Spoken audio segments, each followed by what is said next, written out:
Hello everyone, welcome back to this channel. ये मेरी mummy का चैनल है, लेकिन आज हम इस पे आपको बताएंगे कि पहली बार हवाई यात्रा पे क्या क्या ध्यान रखना है और क्या प्रोसीजर्स होते हैं जो आपको फॉलो करने हैं।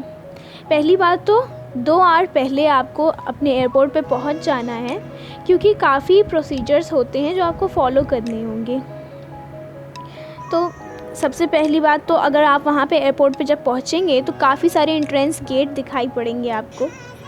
तो किसी भी एंट्रेंस गेट पे जा कर के आप अपना प्रिंटेड आउट टिकट दिखा सकते हैं, या तो आप अपना मोबाइल फ़ोन पे जो ईमेल आया होगा उसका टिकट भी दिखा सकते हैं, वो भी चल जाएगा। उसके साथ साथ आपको एक आईडी प्रूफ दिखाना होगा, कोई भी गवर्नमेंट इशूड आईडी चल जाएगा, जैसे आधार कार्ड हो गया, पैन कार्ड हो गया, वहाँ पे वेरीफाई हो जाएगा तो आप एयरपोर्ट पे एंट्री कर सकते हैं। एंटर करने के बाद आपकी एयरलाइन का जो काउंटर होगा, जैसे इंडिगो है या एयर इंडिया है, जो भी काउंटर होगा वहाँ पे जाना है आपको। काउंटर के पास ही सबसे पहले आपको एक बैगेज सिक्योरिटी स्कैन होगा, उसमें अपना हेवी लगेज एक्सरे होता है। यहाँ ध्यान रखना है कि प्रोहिबिटेड ऑब्जेक्ट ना ले जाएं, जैसे laptop, mobile charger, mobile, headphone, power bank, ये सब आपको अपने हैंड बैग में रखना है। अब काउंटर पे जाना है, वहाँ आपको लगेज वेट मेजर करना होगा। नॉर्मली 15 kgs अलाउड है, और अगर ज़्यादा हो जाता है इससे तो थोड़ा फ़ीस देना पड़ता है। पर स्टूडेंट्स को इसमें एक फ़ायदा है कि वो प्लस 10 kg यानी कि टोटल 25 kg उनको परमिटेड है। यहाँ आपके बैग पे बैगेज टैग अटैच होता है, जिससे पहचान हो सके कि ये आपका बैग है। हैंड बैगेज का allowed weights up to 7 kg है। अब काउंटर पे ही आपको अपना टिकट शो करना है और उससे आपको बोर्डिंग पास मिल जाएगा। अगर आपने वेब चेक इन किया हुआ है तो फिर आप ये बोर्डिंग पास पहले से ही प्रिंट आउट करवा करके ला सकते हैं। अब वेब चेक इन के बारे में एक इन्फॉर्मेशन दे देते हैं।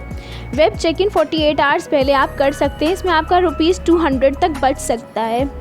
यहाँ पे आप अपना बैगेज टैग प्रिंट करवा सकते हैं, टिकट प्रिंट हो जाएगा और बोर्डिंग पास भी प्रिंट हो जाता है।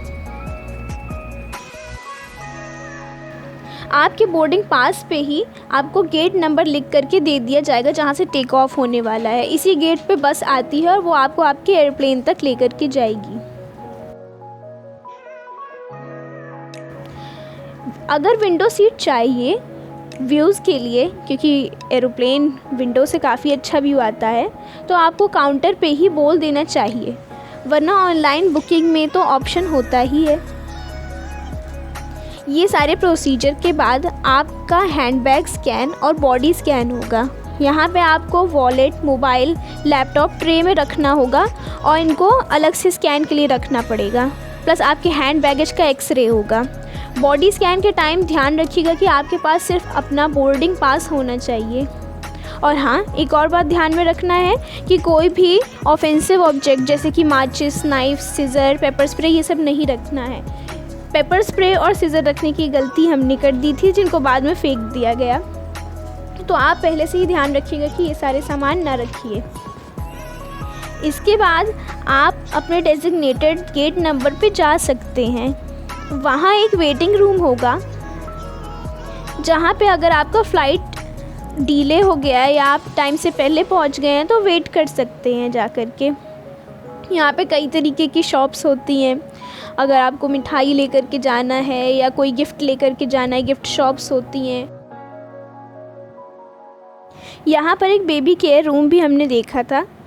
यहाँ पे अगर आप एक छोटे बच्चे के साथ आए हैं, वो परेशान है, अगर रो रहा है, तो आप वहाँ पे उसको बेबी केयर रूम में ले जा कर के एंटरटेन कर सकते हैं। वहाँ पे खिलौने दिए हुए थे, प्लस अगर उसके कपड़े चेंज करने हैं तो उसके लिए भी जगह थी। ध्यान रखना है कि आपका फ़ोन अगर चार्ज नहीं है तो उसको एरोप्लेन पे चार्ज करने का कोई ऑप्शन नहीं होता है, तो पहले ही चार्ज करके चले, नहीं तो वेटिंग रूम में चार्जिंग पॉइंट्स दिए रहते हैं, वहाँ पे भी आप चार्ज कर सकते हैं।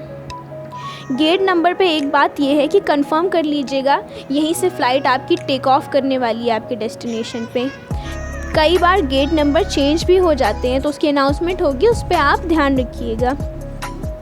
फ़्लाइट में बैठने के बाद आप एरोप्लेन मोड में अपना फ़ोन चला सकते हैं। क्योंकि अब अगर मान लीजिए आपकी लंबी फ़्लाइट है तो आप क्या करेंगे उतनी देर। तो एरोप्लेन मोड पे आप अगर अपना फ़ोन कर देते तो चला सकते हैं उसको। अगर आपका ये पहला बार ट्रैवल है तो सेफ्टी प्रोसीजर्स को ध्यान से सुनिएगा, वो हर टेक ऑफ के वक्त आपको बताए जाएंगे। एयर होस्टेस सारे एक्सप्लेन करती है।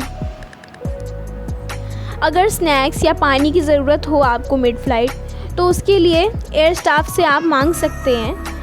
कई फ़्लाइट्स में क्या होता है कि ये टिकट के कॉस्ट में इंक्लूडेड होता है, कॉफ़ी, स्नैक्स ये सारे इंक्लूडेड होते हैं, पर कुछ में नहीं होता है। जैसे उसका एक एग्जांपल हो गया इंडिगो, उसमें आपको खुद से परचेज़ करना होगा।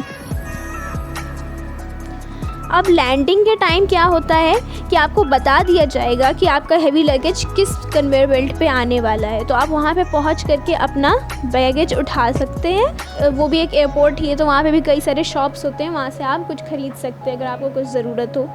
और बस इस तरीके से आपका पहला एरोप्लेन का जर्नी ख़त्म हो जाता है। एंजॉय करिएगा पूरे दिल से। तो फिर चलिए इसी के साथ हम अपनी वीडियो ख़त्म करते हैं। अगर आपको ये वीडियो इन्फॉर्मेटिव लगी हो, पसंद आई हो तो लाइक करिएगा और उसको शेयर करिएगा। Thank you.